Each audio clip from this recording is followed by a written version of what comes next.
శేఖర్ కమ్ముల గారు తన comfort zone దాటి తను నమ్మిన సిద్ధాంతాలపైన తీసిన మూవీనే 'కుబేరా'.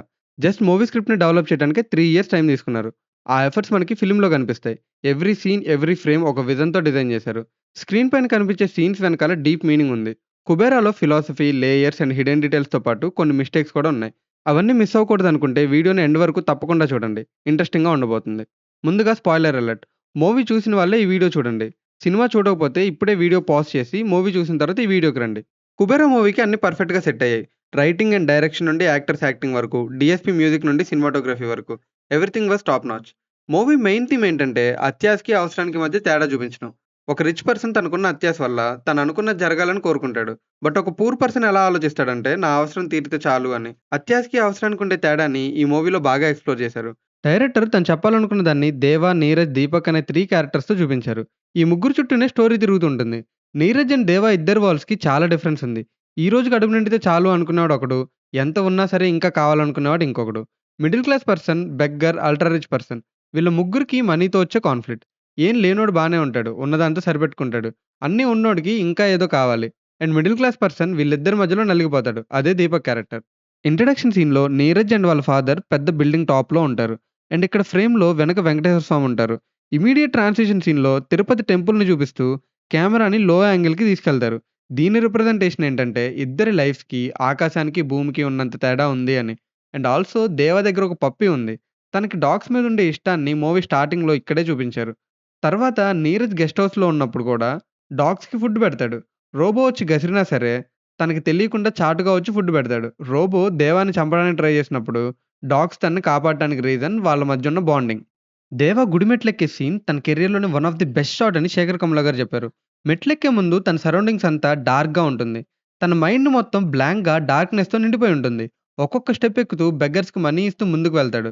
తన లైఫ్ ఎక్కడి నుంచి స్టార్ట్ అయ్యి ఎక్కడి దాకా వచ్చింది అని స్టెప్ బై స్టెప్ చూపించారు. దేవా తన లైఫ్‌లో ఉన్న స్ట్రగుల్స్ అన్నీ దాటి ముందుకొచ్చినా, ఇంకా తన వాళ్ళు అక్కడే ఉండిపోయారు అని వాళ్ళ కోసం ఏదైనా చేయాలనుకుంటాడు. బ్యాక్‌గ్రౌండ్‌లో సన్ మెల్లగా రైజ్ అవుతూ ఉంటది. తన చుట్టూ ఉన్న చీకటి తొలగిపోయి వెలుగొస్తది. ఇక్కడ సన్‌రైజ్‌ని అబ్జర్వ్ చేయొచ్చు. సన్‌తో పాటు దేవా మైండ్‌లో ఒక కొత్త థాట్ రైజ్ అవుతుంది. దేవా క్యారెక్టర్‌కి ఇక్కడే ఒక మోటివ్ వస్తది. తను అప్పటిదాకా ఎవరో చెప్పింది చేయడం తప్పితే సొంతగా డెసిషన్స్ తీసుకోడు.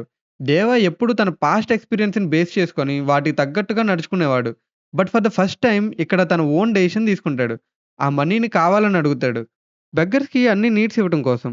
దేవా క్యారెక్టర్ ఎలిఫెంట్ మెటాఫోర్‌తో రిఫర్ చేశారు. ఎలిఫెంట్స్ కూడా వెళ్ళిన ప్లేస్‌ని, హెల్ప్ చేసిన పర్సన్‌ని ఎప్పటికీ మర్చిపోవు. ప్లస్ ఎక్కడికి వెళ్ళినా ఆ ఏరియాకి తగ్గట్టు అడాప్ట్ అయిపోతాయి. సేమ్ దేవా కూడా అంతే. దేవా డంబ్ అండ్ ఇంటెలిజెంట్ తన ఓన్ వేలో. తన ఇంటెలిజెన్స్ అనేది దీపక్ లాంటిది కాదు. బట్ తనకి బ్రతకడం కోసం ఎంత కావాలో అంతుంది. ఫర్ ఎగ్జాంపుల్ తనకి గ్రాస్పింగ్ పవర్ ఎక్కువ. ఏదైనా సరే చూసిన వెంటనే నేర్చుకుంటాడు. తన సర్వైవల్‌కి అది అవసరం. ఎందుకంటే తను బెగ్గర్ కాబట్టి ఎక్కడికి వెళ్ళినా నడుచుకుంటూనే వెళ్ళాలి. ఒక కామన్ పర్సన్ అయితే పబ్లిక్ ట్రాన్స్‌పోర్టేషన్ ఎక్కి ఏదైనా ప్లేస్‌కి వెళ్ళాలని అడుగుతారు. బట్ తను అలా వెళ్ళలేడు కాబట్టి తను ఉండే ప్లేసెస్ అన్నీ బాగా గుర్తుంచుకోవాలి. దీనివల్ల తను ఎవ్రీ చిన్న డీటెయిల్ గుర్తుపెట్టుకుంటాడు. అండ్ అదే తనకి తిరిగి నీరజ్ గెస్ట్ హౌస్‌కి ఖుష్బూ కోసం మళ్ళీ రావడానికి హెల్ప్ అవుతుంది. పోలీసుల్ని మనీ ఉన్న బిల్డింగ్ దగ్గరికి తీసుకెళ్ళటానికి, రష్మిక ఉన్న హాస్టల్‌కి వెళ్ళటం కానీ, ఇదంతా తన మెమరీ పవర్‌కి ఎగ్జాంపుల్. ఎందుకంటే అది ముంబై సిటీ అండ్ తెలియని ప్లేస్. సో తను వెళ్ళిన ప్రతి స్ట్రీట్‌ని గుర్తుంచుకుంటాడు. ఇక్కడ ఈ సీన్‌లో ఎలిఫెంట్ స్నానం చేయడం చూడొచ్చు. అండ్ దేవాని గూడా. ఇద్దరిని కలిపి చూపిస్తారు. సేమ్ ఎలిఫెంట్ మెటాఫర్‌కి సింబాలిక్‌గా. ఈ సీన్‌లో దేవ కార్ డోర్ ఓపెన్ చేయలేకపోతాడు. దానికి రీజన్ రైట్ హ్యాండ్ ఫింగర్స్ పనిచేయకపోవడమో, లేదా హ్యాండ్ కఫ్సో గాదు. ఎందుకంటే లెఫ్ట్ హ్యాండ్‌తో తీయొచ్చు. అలా తీయలేకపోవడానికి రీజన్ దేవాకి కార్ డోర్ ఎలా ఓపెన్ చేయాలో తెలీదు. సో అందుకే తెలియక విండోలో నుండి బయటికి రావడానికి ట్రై చేస్తాడు. ఇలాంటి చిన్న చిన్న డీటెయిల్స్‌తో దేవా క్యారెక్టర్‌ని ఆడియన్స్‌కి కనెక్ట్ అయ్యేలా చేశారు. మూవీ స్టార్టింగ్‌లో అమ్మా అని అడుక్కునే దగ్గర నుంచి ఎండింగ్‌లో విలన్ని చంపే వరకు తన రైట్ హ్యాండ్ ఫింగర్ డిజేబిలిటీని మెయింటైన్ చేసి అంతా లెఫ్ట్ హ్యాండ్‌తో చేస్తున్నట్టు ధనుష్ బాగా యాక్ట్ చేశాడు. ఈవెన్ సాంగ్‌లో గూడా స్టెప్స్ మధ్యలో పర్ఫెక్ట్‌గా బ్యాలెన్స్ చేశాడు డిజేబిలిటీని. కానీ ఈ ఒక్క సీన్‌లో కూడా లెఫ్ట్ హ్యాండ్‌తో చేసుంటే బావుండేది. ఇక్కడ రైట్ హ్యాండ్ ఫింగర్స్‌ని ఫోల్డ్ చేస్తాడు. కానీ తను అలా చేయలేడు కదా! హజాలి మసీద్ దగ్గర దేవ తన షూస్ ఇప్పుతాడు. ఇది గుర్తుపెట్టుకోండి. రోబోని చూసి నీళ్ళలోకి దూకేస్తాడు. దూకిన తర్వాత బ్యాక్‌గ్రౌండ్‌లో మసీదులో ప్లే అయ్యే సాంగ్ సౌండ్ తగ్గిపోద్ది. ఎందుకంటే దేవ నీళ్ళలో ఉండటం వల్ల ఆ సాంగ్ తనకి క్లారిటీగా వినిపించదు. సో ఆడియన్స్‌కి కూడా దేవ విన్నట్టే వినిపిస్తుంది. నెక్స్ట్ రోబోని చూపించినప్పుడు మళ్ళీ సౌండ్ నార్మల్‌గా వినిపిస్తుంది. ఇది టెక్నికల్ డీటెయిల్. ఆ చిన్న 1-2 సెకండ్ షాట్‌లో కూడా డీటెయిలింగ్ వదలలేదు. డీఎస్‌పీ గారు చాలా డెడికేటెడ్‌గా చేశారు. అండ్ నెక్స్ట్ షాట్‌లో ఇక్కడ తేలుతాడు. కాపీరైట్స్ ఇష్యూ వల్ల సాంగ్ ప్లే చేయట్లేదు గానీ, మీరు యూట్యూబ్‌లో 'హజాలి' వీడియో సాంగ్ చూస్తే తెలుస్తుంది. బ్యాక్ సైడ్ చూస్తే చాలా బోట్స్ ఉన్నాయి. ఈ ఏరియా చూడడానికి ఇక్కడ ఏరియాలాగా ఉంది. ఇక్కడికి హజ్ అలీకి 750 మీటర్స్ దాకా డిస్టెన్స్ ఉంది. మేబీ దేవా మసీద్ నుండి ఇక్కడి దాకా స్విమ్ చేస్తూ వచ్చుంటాడు. Which means he has swimming skills. తన రైట్ ఫింగర్స్ పని చేయకపోయినా ఈదడం ఎలానో నేర్చుకొని ఉంటాడు. ఎందుకంటే అంత దూరం నీళ్ళలో కొట్టుకుంటూ ఒడ్డుకి వచ్చి ఉండకపోవచ్చు. అది అరేబియన్ సీ. స్విమ్ చేయకపోతే సీలో కలిసిపోతాడు. ఇందాక షూస్ తీయటం గుర్తుందా? ఇక్కడ ఈ సీన్‌లో దేవా కాళ్ళకి సాక్స్ మాత్రమే ఉంటాయి. అక్కడ షూస్ వదిలేయటం వల్ల. బట్ ఇందులో ఒక మిస్టేక్ కూడా ఉంది.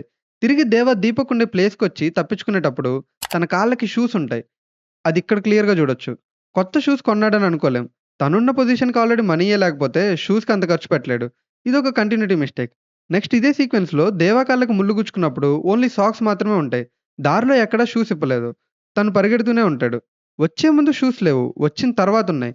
మళ్ళీ ఇక్కడ లేవు. It's a continuity mistake. Maybe దీనికి రీజన్ ఇదయ్యి ఉండొచ్చు. ఇలాంటి ఏరియాస్‌లో ధనుష్ షూస్ లేకుండా పరిగెడితే ఇంజ్యూరీ అయ్యే ఛాన్స్ ఉంది. So makers or actor risk తీసుకోవాలని అనుకోలేదు. ఎందుకంటే ఇంజ్యూరీ ఏదైనా అయితే మళ్ళీ షూటింగ్ డిలే అయ్యే ఛాన్స్ ఉంది. 'రష్మిక అండ్ ధనుష్' వేసుకున్న క్లాత్స్ వాళ్ళు కొనుక్కున్నాం అనుకున్నారా? నేను అదే అనుకున్నా. కానీ కాదు. ధనుష్‌ని తీసుకొని షిండే ఒక అపార్ట్‌మెంట్‌కొస్తాడు. అందులో ఇక్కడ కబోర్డ్‌లో డ్రెసెస్ కనిపిస్తున్నాయి గదా! నెక్స్ట్ మూవీ మొత్తంలో ఈ డ్రెసెస్సే సమీర అండ్ దేవా యూజ్ చేస్తారు. ఇక్కడున్న గ్రీన్ డ్రెస్ సమీర ఇక్కడ వేసుకున్నారు. అండ్ ఈ చెక్ షర్ట్ ఈ సీన్‌లో. ఆరెంజ్ డ్రెస్ ఏమో ఇక్కడ. అండ్ ఈ రైట్ సైడ్ ఉన్న షర్ట్ ఈ ఇంపార్టెంట్ సీన్‌లో దేవా వేసుకుంటాడు. ఇలా మూవీలో ముందే మనకి యూజ్ చేయబోయే కాస్ట్యూమ్ డీటెయిలింగ్ ఇచ్చారు. నీరజ్‌కి విండ్ అండ్ సోలార్ ఫీల్డ్స్‌లో కంపెనీస్ ఉంటాయి. అందుకే ఇక్కడ ఆఫీస్ వాల్స్ పైన వాటి రిలేటెడ్ ఫ్రేమ్స్ ఉంటాయి. తన కంపెనీ లోగోలో ఎన్ఎంకి మీనింగ్ తన పేరే. ఎన్ అంటే నీరజ్, ఎం అంటే తన సర్‌నేమ్ మిత్ర. యాక్చువల్‌గా ఇక్కడ నీరజ్‌కి అండ్ దీపక్‌కి జరిగే కన్వర్జేషన్ వల్ల దీపక్ ఏమనుకుంటాడంటే, తను బెగ్గర్స్‌ని నీరజ్ ఉండే హ్యాంగర్‌కి తీసుకురావడం వల్లే నీరజ్ వాళ్ళని చంపాలనుకుంటాడని. ఎందుకంటే నీరజ్ ఎవరో వాళ్ళకి తెలిసింది. సో అది బయటకి చెప్తారని. బట్ ఇన్ రియాలిటీ నీరజ్ అసలు ఈ ఆపరేషన్‌కి ఎవరిని పిక్ చేయాలి అని డిసైడ్ చెయ్యకముందే వాళ్ళని చంపాలని ఫిక్స్ అవుతాడు. ఇక్కడ వాళ్ళ ఫాదర్‌తో చెప్తాడు. బట్ అది దీపక్‌కి తెలీదు. తను తీసుకురావడం వల్లే వాళ్ళని చంపుతాడని ఫీల్ అవుతాడు. దీపక్ సీబీఐ ఆఫీసర్ అయినప్పటికీ ప్రాక్టికల్‌గా కన్నా ఎమోషనల్‌గా ఆలోచిస్తాడు. తన ఎమోషన్స్‌ని యూజ్ చేసుకొని నీరజ్ తనని కంట్రోల్ చేస్తాడు. నీరజ్‌కి ఒక కొడుకున్నాడు. ఇక్కడ వెనకాల ఫ్రేమ్స్‌లో తన ఫోటో చూడొచ్చు. ఇక్కడ స్విమ్మింగ్ నేర్చుకుంటుంది అండ్ ఇక్కడ చెస్ ఆడుతుంది వాళ్ళ కొడుకే. దేవ చాలా సార్లు ఓబులేష్ అన్న కోసం సెర్చ్ చేస్తాడు. బట్ తను ఫైండ్ చేయలేకపోవడానికి రీజన్ చిన్నప్పుడు దేవాని కిడ్నాప్ చేసిన వాళ్ళ దగ్గర నుండి దేవా ఒక్కడే తప్పించుకుంటాడు. ఓబులేష్ అన్నని వేరే స్టేట్ ఆర్ వేరే కంట్రీస్‌కి అమ్మేశారు కిడ్నాప్ చేసిన వాళ్ళు. అందుకే దేవాకి ఓబులేష్ అన్న ఎక్కడున్నాడనేది తెలీదు. ఎండింగ్‌లో దీపక్ నేను నీ ఓబులేష్ అన్ననే అని అంటాడు. సో కొంతమందికి కన్‌ఫ్యూజన్ వచ్చుండొచ్చు. తనే నిజంగా ఓబులేష్ ఏమో అని. కానీ ఇద్దరు వేరు వేరు. జస్ట్ సింబాలిక్‌గా దీపక్ అలా చెప్తాడు. అన్నలాంటి వాడిని అని. మనకి దేవ క్యారెక్టర్ న్యాచురల్‌గా అనిపించడానికి రీజన్ ఓన్లీ ధనుష్ యాక్టింగ్ మాత్రమే కాదు. ఇంకో మేజర్ ప్లస్ పాయింట్ తన ఓన్ వాయిస్‌తో డబ్బింగ్ ఇవ్వడం కూడా. అది చాలా హెల్ప్ అయింది దేవ క్యారెక్టర్ ఆడియన్స్‌కి కనెక్ట్ అవ్వడానికి. విలన్‌ని ఈజీగా చంపేయటం చాలా మందికి నచ్చలేదు కదా! బట్ దానికి రీజన్ ఏంటంటే ఒక బెగ్గర్ ఎన్ని ప్రూఫ్స్‌తో జస్టిస్ కోసం వచ్చినా తనని అండ్ తనకి సహాయం చేసిన వాళ్ళని చంపేస్తారు. అల్టిమేట్‌గా మనీ అండ్ పవర్ ఉన్న వాళ్ళు జస్టిస్‌ని వాళ్ళకి అనుకూలంగా మానిప్యులేట్ చేస్తారు. సో అక్కడ నీరజ్ క్యారెక్టర్ చనిపోవడమే కరెక్ట్ అని శేఖర్ కమ్ముల గారు డిసైడ్ అయ్యారు. అండ్ దట్ టూ ఇంటెన్షనల్‌గా దేవ చంపలేదు. అట్‌లీస్ట్ తనలాగా వన్ డే అడుక్కుంటే అయినా వాళ్ళ బాధలు తెలుస్తాయనుకోని, వన్ డే బెగ్గర్‌గా అడుక్కోమని చెప్తాడు. కానీ నీరజ్ మారడు. లాస్ట్‌కి డంప్ యార్డ్‌లో తను మారతాడేమో అని ఇంకో ఛాన్స్ ఇస్తాడు. అయినా నీరజ్ మారడు. తనని, ఖుష్బూ బాబుని చంపేస్తాడేమో అని తప్పనిసరి పరిస్థితుల్లో నీరజ్‌ని చంపేయాల్సొస్తుంది. స్టార్టింగ్‌లో దేవాకి వాళ్ళ తాత చెప్తాడు. కొన్ని కట్టెలు వేసి కాల్చండి అని. అలా కాలిస్తే వచ్చే జన్మలో మళ్ళీ ఈ ముష్టెత్తుకునే జన్మ రాదు అని. అందుకే ఇక్కడ ఈ సీన్‌లో దేవ చనిపోతాడేమో అని అనుకున్నప్పుడు తనని కొన్ని కట్టెలు వేసి కాల్చండి మేడం అని సమీరని అడుగుతాడు. కానీ మీరు అబ్జర్వ్ చేస్తే క్లైమాక్స్‌లో నీరజ్‌ని అలా కాల్చడు. ఎందుకంటే కట్టెలతో కాల్చకపోతే అలా అయినా సరే వచ్చే జన్మలో తను బెగ్గర్‌గా పుడితే అప్పుడైనా తనకి వాళ్ళ బాధలు అర్థమవుతాయని. అందుకే ఆ చెత్త కుప్పలో ఒక బెగ్గర్‌లా కాలిపోవడానికి వదిలేస్తాడు. శేఖర్ కమ్ముల గారు పోయెటిక్ జస్టిస్‌తో ఎండ్ చేశారు క్లైమాక్స్‌ని. శేఖర్ కమ్ముల గారికి గ్రౌండెడ్‌గా తీయడం అంటే ఇష్టం. అందుకే విలన్ డెత్‌ని అలా చూపించారు. హీరోయిక్‌గా చూపించలేదు. ఇక్కడ నీరజ్ ఫేస్ పైన ఒక పేపర్ పడినట్టు చూపించారు.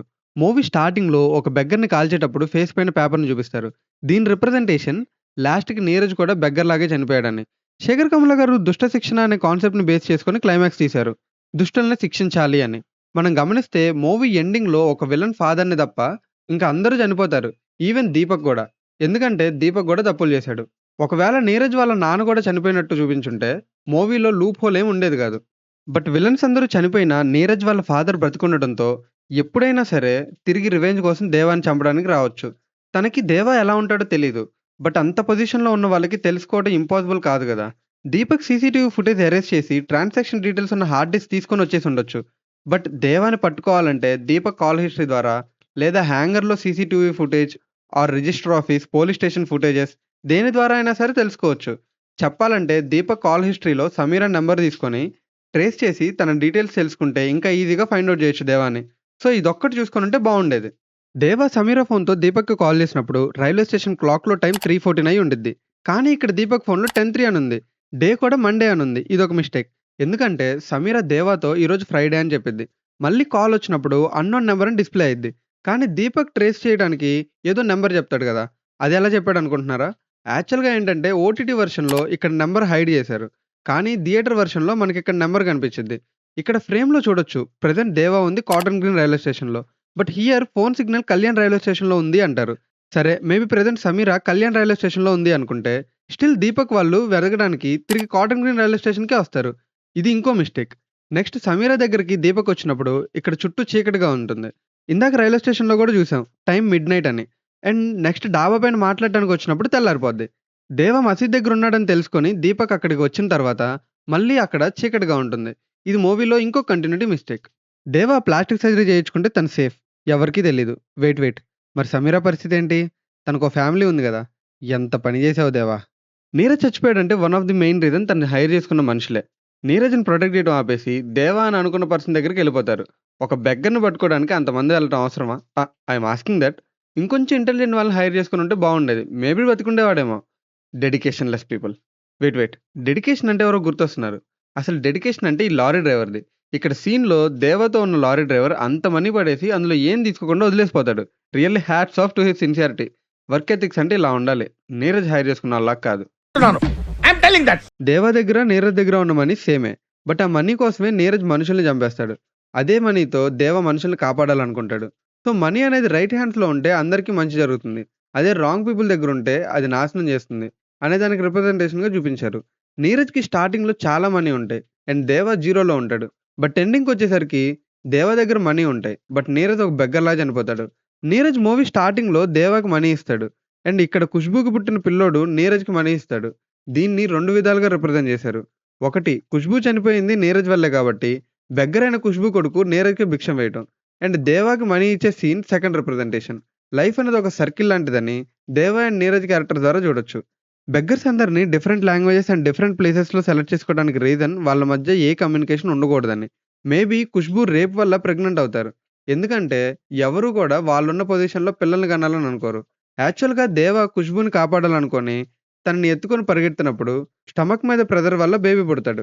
దివ్య డోంట్ టచ్ మీ అని ఎందుకంటాడంటే మేబీ తను అబ్యూస్‌కి గురై ఉండొచ్చు. చిన్నప్పుడు అటాక్స్ నుంచి తప్పించుకునేటప్పుడు ఒంటి మీద బట్టలు గూడా ఉండవు. సో, అప్పుడు తనని అబ్యూజ్ చేసుంటారు. సో, ఆ ట్రామా వల్ల తనలా బిహేవ్ చేసుండొచ్చు. మూవీలో యాక్టర్స్ అంతా బాగా పెర్ఫార్మ్ చేశారు. దీపక్ క్యారెక్టర్ ప్లే చేసిన నాగార్జున గారు గావచ్చు, సమీర క్యారెక్టర్ ప్లే చేసిన రష్మిక గారు గావచ్చు, ఎస్పెషల్లీ బెగ్గర్స్ క్యారెక్టర్ ప్లే చేసిన కేలు, దివ్య, ఖుష్బూ అయితే జీవించేశారు. ఐ విష్ వాళ్ళకి మంచి ఫ్యూచర్ ఉంటది. బెగ్గర్స్ క్యారెక్టర్‌లో ఉన్న ఇంటెన్స్ ఎమోషన్‌ని ఫీల్ అయ్యేలా చేశారు. ధనుష్ యాక్టింగ్ గురించైతే ప్రత్యేకంగా చెప్పక్కర్లేదు. ఎప్పట్లాగా ప్రాణం పోసాడు. స్క్రీన్ పైన మనకి ధనుష్ కనిపించడు. దేవా అనే క్యారెక్టర్ మాత్రం కనిపించిద్ది.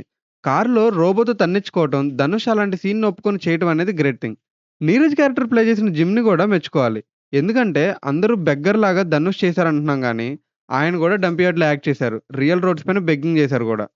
మూవీలో నాకు బాగా నచ్చిన బెస్ట్ సీన్స్ అయితే ఇంట్రోలో దేవ అమ్మ అని అడుక్కునే సీన్, ఖుష్బూకి పుట్టిన బాబు నీరజ్‌కి మనీ ఇవ్వటం, పోయిరా సాంగ్ ప్లేస్‌మెంట్ గాని, ధనుష్ గుడిమెట్లెక్కే సీన్, ఖుష్బూని ఎత్తుకొని పరిగెత్తే సీన్, మసీద్ దగ్గర ఫుడ్ తినలేకపోతున్నా అని బాధపడే సీన్ గాని, మేము కూడా మీలాగే ఉంటాం కదా సార్ అని దీపక్‌ని క్వెషన్ చేసే సీన్ గ్రేట్ వర్క్ అని చెప్పాలి. ఇంక ఈ వీడియోకి ఇంతే అమిగోస్. హోప్ మీకు ఈ వీడియో నచ్చిందనుకుంటున్నాం. మేము ఇంకా ఏదైనా డీటెయిల్‌ని మిస్ చేసుంటే కామెంట్‌లో చెప్పండి. మేము చెప్పిన డీటెయిల్స్‌లో మీకే డీటెయిల్ నచ్చిందో కూడా కామెంట్ చేయండి. ఇలాంటి మరెన్నో ఇంట్రెస్టింగ్ వీడియోస్ కోసం అమిగో టాకీస్ ఛానెల్‌ని సబ్స్క్రైబ్ చేసుకోండి. See you in the next video. Bye bye మిత్రోస్.